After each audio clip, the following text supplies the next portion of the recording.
Altså, Tobias? Altså, vil jeg reparere min skade? Det kommer til at koste ca. 18.000 kroner. Fuck dem. Det betyder så, at der er en selvrisiko på ca. 4.500, og den snupper Morten, så er det på plads. Men det er godt, det havde noget gaffer. Ja, gaffer holder. Den sidste finish til badeværelset er italiensk og hedder stucco. Ej, det bliver jeg rigtig glad for. Ja. Det er rigtig, rigtig fint. Ej, hvor er det fint. Ja. Her spartles og pudses væggen med en særlig blanding af marmor og kalk, så væggen kommer til at ligne og føles som marmor. Prøv at se, han ligger altså også. Prøv at se hans krop. Han bruger hele sin krop. Det er fuldstændig som at se på en massør. Fordi han bruger sin egen. Prøv at se, han bruger sin ryg, han bruger sin numse, han bruger altså skulder, alt.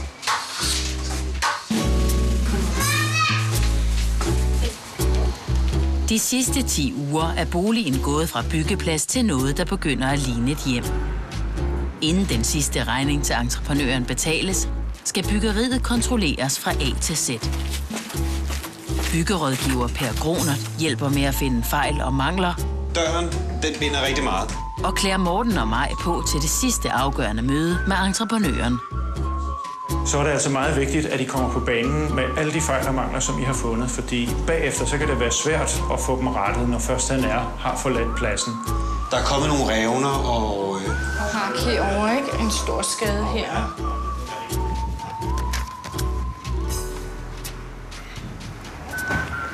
Jeg vil lige høre dig, Per, fordi i kontrakten skrev vi jo ind det her med de her dagsboder. Hvordan skal vi forholde os til det? I skal tænke jer godt om, inden I gør det.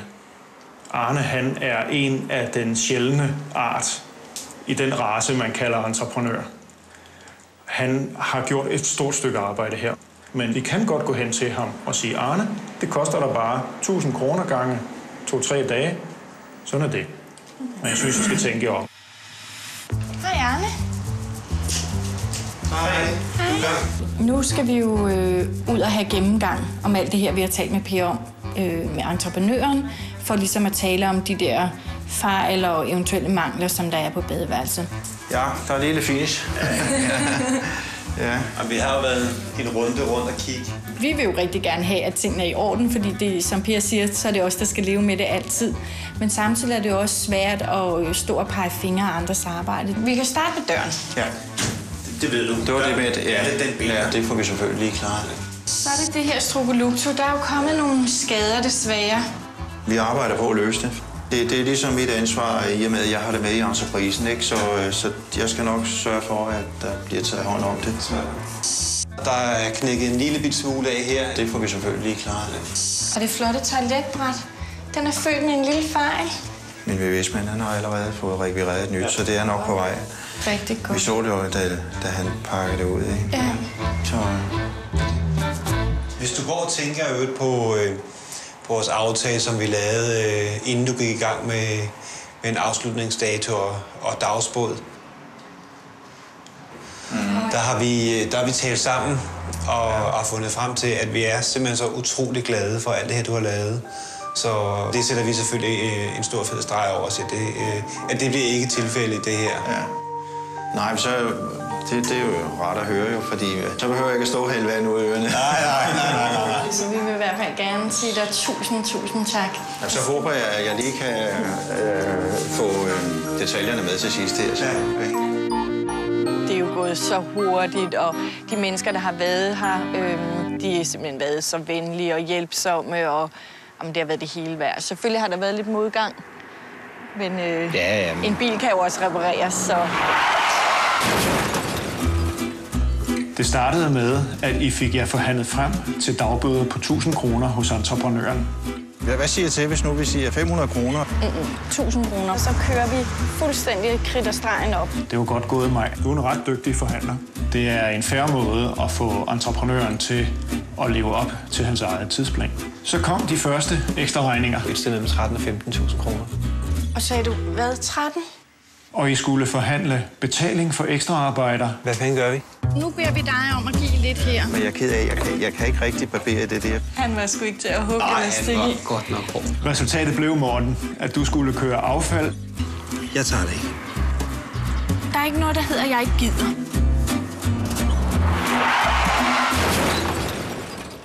til en anden gang.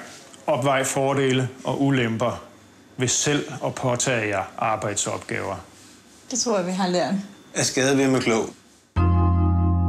På grund af ekstra regning for uforudset arbejde og en kostbar tur i entreprenørens bil, har Maj og Morten brugt hele bufferen og lidt til. De er endt med et minus på 4.500 kroner.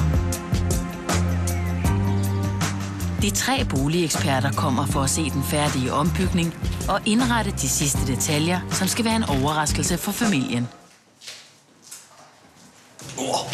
Og et gammelt antikt spejl giver kontrast til de rene linjer. Prøv at smide detaljerne i flisearbejdet. Jeg synes, det er godt håndværk, det her. Hele brusenichen er en stor sten. Der er ingen fuger derinde. Nej. Er det ikke bare lækkert? Nej, det er flot. Det her badeværelse kan jo alene med det, der sælger huset. Det vil være... jeg er stensikker på, at jeg kunne finde en køber, der vil købe huset alene på grund af badeværelset. Først blev der lavet hul i ydermuren for at få lys og direkte adgang til haven.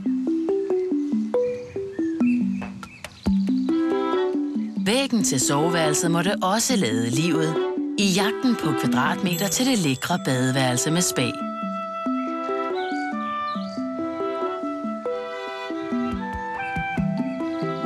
I hjørnet bag det gamle garderobeskab blev der plads til en enkelt bruseniche med afskærmning i glas.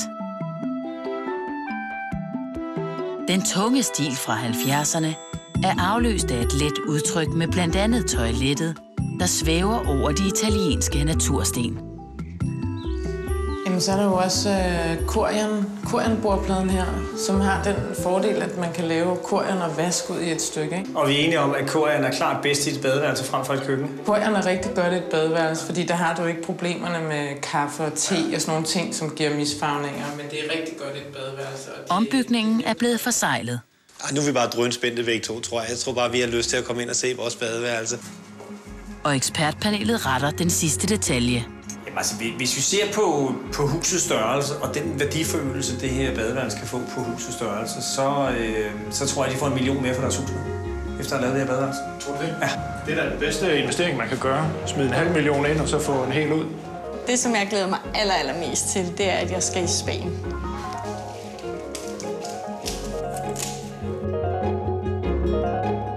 Ej, hvor spændende. Ej, hvor ser det godt. Ej, hvor lækkert. Og der er fyldt... Og der er gjort klar. Det var ligesom... Jeg tænkte, jeg skal ligge her. Ja, og der er plads til at spække to.